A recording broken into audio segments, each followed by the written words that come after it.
Human physiology, digestive system, alimentary canal जिसको गट या GIT भी बोलते हैं, 9 मीटर की होती है, मुख से गुदा तक। सहायक ग्रंथियाँ हैं जिनमें सलाइवरी ग्लैंड, लीवर और तीन तीन सहायक ग्रंथियाँ हैं, ये तीनों बहिस्रावी होती है। एलिमेंट्री कैनाल, मुख गुहा, ग्रसनी यानी कि फेरिंग्स, ग्रसिका, ईसोफेगस, स्टमक आमाशय, छोटी आंत के 3 भाग, ग्रहणी, डियोडेनम, जेजुनम और इलियम। बड़ी आंत के 3 भाग, सीकम, कोलम और मलाशय, गुदानाल और गुदा। जिह्वा पर छोटे छोटे उभार होते हैं जिन्हें पेपिलाए कहते हैं, जिनमें से फ्यूजिफॉर्म सर्क्यूमुलेट सबसे बड़ी आंत में स्वाद कलिका पाई जाती है। दांत में होते हैं, दांत 3 प्रकार के होते हैं, थिकोडोंट गर्तदंती यानी कि जबड़े की गुदा में, डाइफायोडोंट मतलब द्विबार दंती जो दो प्रकार के दांत होते हैं, एक तो मिल्की यानी कि दूध के दांत 20 होते हैं और परमानेंट दांत होते हैं 32। 12 दांत एक बार दंती होते हैं जिनमें से 4th, 5th एंड 8th जो दांत होते हैं वो एक बार दंती होते हैं।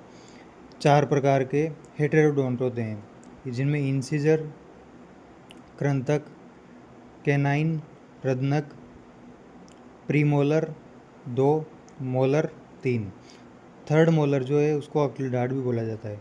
दांत की उत्पत्ति एक्टोडर्मल और मीजोडर्मल दोनों प्रकार से है। एक्टोडर्मल से एनिलोब्लास्ट सेल होता है और मीजोडर्मल से ओडेंटोब्लास्ट सेल से होता है। इनेलोब्लास्ट सेल जो है वो इनेमल का स्रावण करती है। दांत का सबसे कठोर भाग इनेमल ही होता है और 96% कैल्शियम के लवण उसमें पाए जाते हैं। ओडेंटोब्लास्ट जो सेल है उसमें डेंटाइन का स्रावण होता है।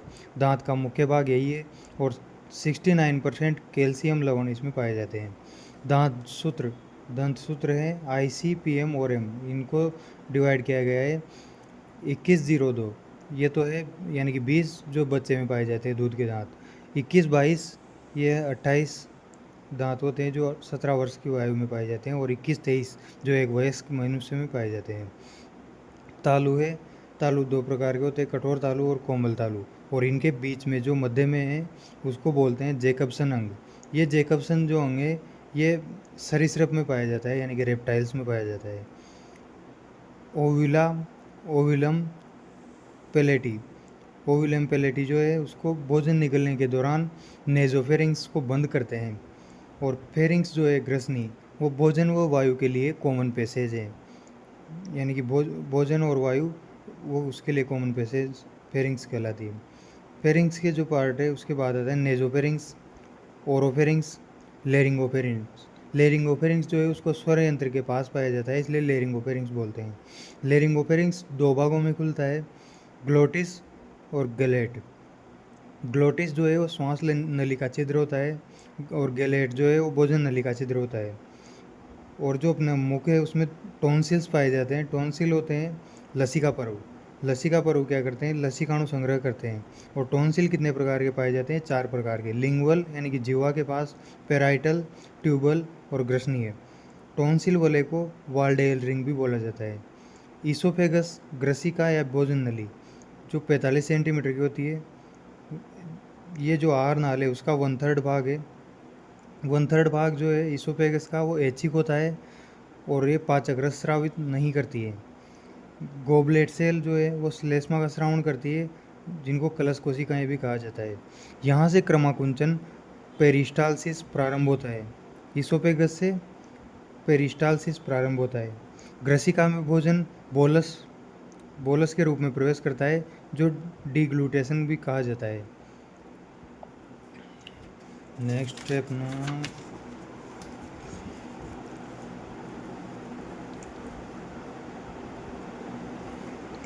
स्टमक का पीएच होता है 1.8। विटामिन B12 का अवशोषण और छोटी आंत में कराएगा कौन, नेज कारक। उससे पहले अपन स्टमक की स्ट्रक्चर देखते हैं। स्टमक जो है वो डायफ्राम के यहाँ पे हिएटस नाम के ये कपाट पाए जाते हैं। इसके बाद में नीचे आते हैं तो नीचे पाए जाते हैं जठर आगमन कपाट यानी गैस्ट्रो ईसो स्पिंक्टर।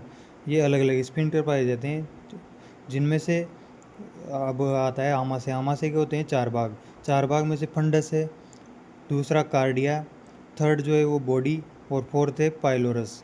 जिसमें से फंडस है फर्स्ट भाग, वो 2 प्रकार की कोशिकाएं पाई जाती है, अम्लजन ऑक्जेंटिक वित्तीय या फिर पेराइटल। ये जो कोशिकाएं हैं ये HCl का स्रावण करती है, जिनमें से आंतरिक कारक या नेज कारक भी श्रावण करती है, कैस्टल फैक्टर बोलते हैं। और जो ये नेज कारक है ये विटामिन B12 का अवशोषण छोटी आंत में कराएगा। दूसरी प्रकार की कोशिकाएं होती है चीप या जाइमोजन, जिनका मुख्य एंजाइम है pepsinogen, prorennin, amylase and lipase.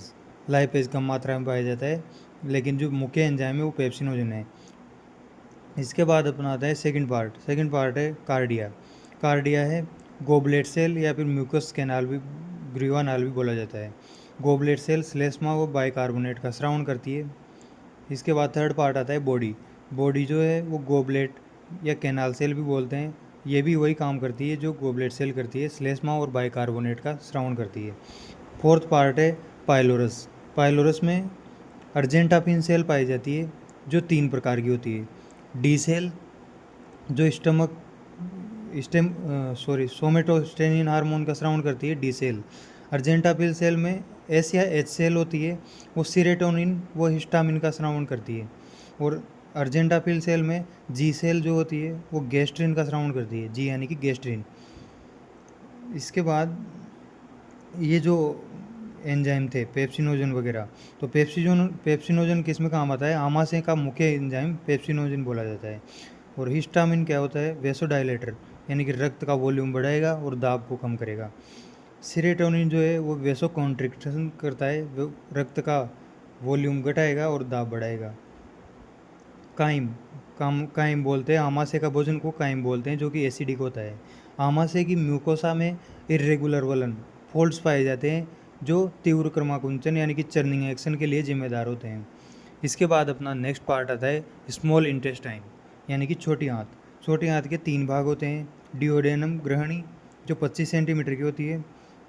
यहाँ अग्नाशयी रस, पित्तरस व आंतरीय रस का मिश्रण होता है, जिसको सकस इंटेरिकस बोला जाता है। जेजुनम होती है वो 1 मीटर की होती है। भोजन का सर्वाधिक अवशोषण जेजुनम में होता है। इलियम क्षुद्रांत्र 2 मीटर की होती है। अवशोषण इलियोसिकल स्पिंक्टर इसको बोला जाता है। इसके बाद लार्ज इंटेस्टाइन यानी कि बड़ी आंत, इसके भी 3 पार्ट होते हैं। सीकम अंधनाल, सहजीवी जीवाणु होते हैं। अपेंडिक्स जुड़ा रहता है।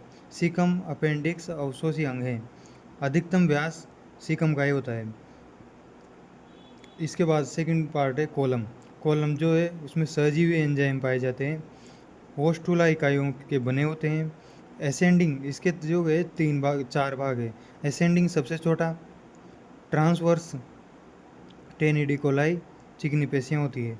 डिसेंडिंग और सिग्मोइड ऐसा आकार का। इसके बाद थर्ड होता है रेक्टम मलाशय, सबसे धीमा क्रमाकुंचन रेक्टम में होता है।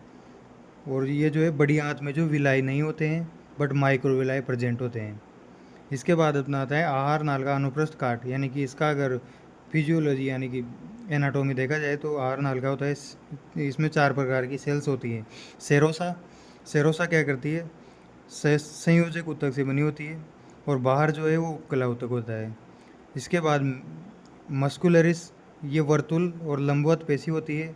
इसमें क्रमाकुंचन का काम होता है। क्रमाकुंचन धीमा और तीव्र दोनों प्रकार से होता है।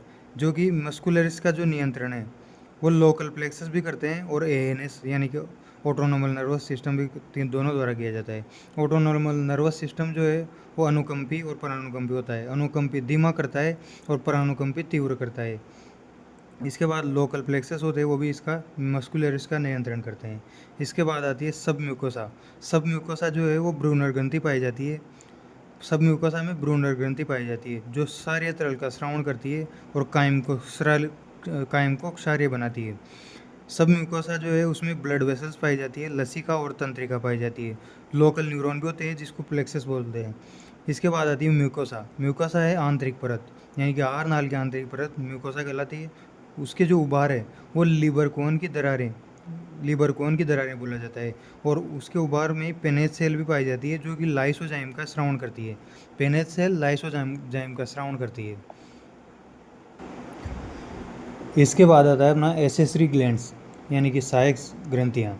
ये नंबर में टोटल 8 होती है और 3 प्रकार की होती है, जिस यानी कि जो 2 है वो तो जोड़े में होती है और 3 अलग होती है। तीन तीन तो प्रकार है और 8 नंबर है इनके। फर्स्ट है लार ग्रंथियाँ। लार ग्रंथियाँ 3 जोड़ी होती है, यानी कि 6 तो ये होगी। लार ग्रंथियाँ होती है पेरोटिड, डक्ट सोप, स्टेंसन का अंग भी बोलते हैं, जो कि पेरोटिड कान के समीप होती है। सब मैक्सिलरी डक्ट ऑफ वार्टोरिस, ये नीचे जबड़े के नीचे होती है। मैक्सिलरी यानी कि जबड़ा होता है, यानी कि पेरोटिड, सब मैक्सिलरी और सब लिंगुअल, जो कि जीवा के नीचे होती है। डक्ट ऑफ राइनस, बार्टोलिन ग्रंथि भी बोला जाता है। अब जो लार है उसमें 99.5% तो जल होता है और 0.5% एंजाइम होता है और कुछ श्लेष्मा भी होता है। लार में जो एंजाइम होता है वो होता है एमाइलेज, अल्फा टाइलिन भी बोला जाता है, या फिर लाइसोजाइम भी बोला जाता है। अमाइलेज लार में पाया जाता है। प्रतिरक्षी आईजीए, लार में प्रतिरक्षी पाया जाता है आईजीए। और पीएच होता है लार का 6.7 से 6.8। इसमें खनिज पाए जाते हैं सोडियम, क्लोरीन, पोटेशियम और बाइकार्बोनेट। अवशिष्ट होते हैं इसके यूरिया और अमोनिया। इसके बाद अपनी सेकंड ग्रंथि आती है, वो है लीवर यानी कि यकृत। लीवर जो है वो पिंडों में बटा हुआ होता है, जिसको हिपेटिक लोब्यूल होता है, यानी कि उसके जहाँ पे लीवर पाया जाता है उसको हिपेटिक लोब्यूल बोला जाता है। इसमें लीवर की जो संरचना है उसमें सबसे ऊपर जो संयोजी ऊतक होता है, जिसको ग्लीसन्स कैप्सूल भी बोला जाता है, ग्लीसन्स कैप्सूल। उसके बाद ये जो रोड्स होती है रेडियल, वो साइनोसोइड बोला जाता है इसको। साइनोसोइड में क्या पाया जाता है, कुपर सेल। साइनोसोइड के अंदर कुपर सेल पाई जाती है। कुपर सेल जो है उनको बृहद वृक्षाणु भी बोला जाता है, जो सूक्ष्म जीव को नष्ट करती है। प्लाज्मोडियम मलेरिया नहीं पहचान पाता है इसको, कुपर सेल को, और इसलिए इनको सूक्ष्म जीवों को नष्ट कर देती है। इसके बाद इसमें जो कोशिका पाई जाती है उसको बोलते हैं हिपेटोसाइट कोशिका। हिपेटोसाइट कोशिका रेडियल क्रम में होती है और इसको कोर्ड रज्जु के रूप में होती है। इसके बाद लीवर जो है शरीर की लार्जेस्ट ग्रंथि है, डायफ्राम के नीचे पाई जाती है राइट साइड में। और इसके जो है 2 पार्ट होते हैं, एक तो दायां और बायां। बीच में क्या होता है, पेल्सिफॉर्म स्नायु पाया जाता है, 2 पिंड है इसके, दायां बायां। इसके बाद ये जो दोनों पिंड में आगे मिलते हैं कॉमन हिपेटिक डक्ट, जिसको बोलते हैं common hepatic duct. Common hepatic duct जो है वो आगे चलकर कॉमन बाइल डक्ट में कन्वर्ट होती है। उससे पहले पित्ताशय जो होता है वो पित्ताशय से सिस्टिक डक्ट आती है, जो कि कॉमन हेपेटिक डक्ट में मिलकर कॉमन बाइल डक्ट बनाती है। कॉमन बाइल डक्ट जो है वो अग्नाशय से अग्नाशय वाहिनी आती है, तो अग्नाशय वाहिनी और कॉमन बाइल डक्ट दोनों मिलकर हिपेटोपेनक्रियाटिक डक्ट बनाती है, हिपेटोपेनक्रियाटिक डक्ट बनाती है। बायोडीन की अवरोधनी भी यहाँ पे जो है वो बायोडीन की अवरोधनी पाई जाती है। इसके बाद जो है ग्रहणी में जाती है, तो ग्रहणी में जाने से पहले ओडी की अवरोधनी पाई जाती है, यानी कि कॉमन बाइल डक्ट और अग्नाशय वाहिनी जो है उसमें जो पाई जाती है वो तो है बाइडन की अवरोधनी, डक्ट ऑफ बाइडन। और हिपेटोपेनक्रियाटिक डक्ट के बाद जो वाहिनी जाती है उसमें होती है ओडी की अवरोधनी, डक्ट ऑफ ओडी। इसके बाद पित्त का जो निर्माण है वो लगभग एक दिन में 800 ml पित्त निर्माण होता है, और इसका निर्माण और श्रावण तो यकृत करता है पित्त का, लेकिन पित्त का संग्रहण एवं सांद्रण ये पित्ताशय में होता है, यानी कि पित्ताशय पित्त का श्रावण नहीं करता है या निर्माण भी नहीं करता है, ये केवल इसको संग्रहण और सांद्रण करता है। इसके बाद यकृत के कार्य, यकृत के कार्य होते हैं उपापचय यानी कि ग्लाइकोजेनेसिस, इसमें ग्लाइकोजन से ग्लूकोज बनता है। इसके बाद ग्लाइकोनियोजेनेसिस यानी कि लैक्टिक एसिड से ग्लाइकोजन बनता है। ग्लाइकोजेनोलाइसिस यानी कि ग्लाइकोजन से ग्लूकोज बनता है। ग्लाइकोनियोजेनेसिस यानी कि अमीनो एसिड से ग्लूकोज बनता है। ये चारों प्रक्रिया उपापचय के रूप में यकृत में होती है। इसके बाद संग्रहण का काम करता है यकृत। संग्रहण का काम में ग्लाइकोजन, फैट और मिनरल तीनों यकृत में पाए जाते हैं। और विटामिन ए, डी, ई, के, विटामिन B12 ये सब यकृत द्वारा संश्लेषण होता है। विटामिन ए का यकृत द्वारा संश्लेषण होता है। इसके बाद आता है डीएमिनेशन। डीएमिनेशन का काम भी यकृत का होता है, यानी कि ये NH3 जो है अमोनिया, इसको डीएमोनाइज करने का काम करता है, जिसको बोला जाता है ऑर्निथिन चक्र। ऑर्निथिन चक्र के द्वारा यूरिया में बदला जाता है। और जो NH3 है इसको क्रेब्स एंड स्लिट चक्र भी होता है, या फिर आंतरिक अमीनो एसिड आंतरिक अमीनो एसिड NH3। थक्का कारक का निर्माण भी यकृत का होता है, जिसमें प्रोथ्रोम्बिन नाम का जो थक्का कारक है, प्रोथ्रोम्बिन विटामिन के की सहायता से थक्का कारक का निर्माण करता है। इसके बाद अगला काम है यकृत का प्लाज्मा प्रोटीन का निर्माण, भ्रूणीय अवस्था में रक्त निर्माण, डिटॉक्सिफिकेशन यानी कि निराविषीकरण भी यकृत का काम है। इसके बाद अगला काम है पित्त का निर्माण और श्रवण। पित्त का निर्माण और श्रवण होता है, जो पित्त का जो pH है वो होता है 7.4 से 8.3। एंजाइम रहित पाचक रस बोला जाता है पित्त को, यानी कि पित्त में एंजाइम नहीं होते हैं, पाचक रस है बस। इसका पित्त का जो काम है, पित्त में होते हैं पित्तवर्णक। पित्तवर्णक कौन कौन से? बिलीरुबिन जो कि येलो होता है, और बिलीवर्डिन जो कि ग्रीन होता है।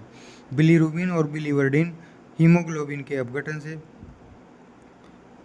बनते हैं। इसके बाद जो है दूसरा पाया जाता है पित्त लवण। पित्त लवण में cholesterol, glycolate, lecithin, sodium, potassium और बाइकार्बोनेट, ये सब पित्त लवण है। पित्तवर्णक, पित्त लवण। और जो पित्त का काम है वो है इमल्सिफिकेशन एंड लाइपेजेज सक्रियण, यानी कि इमल्सिफिकेशन पित्त का काम है और लाइपेजेज को सक्रिय करने का काम पित्त का होता है।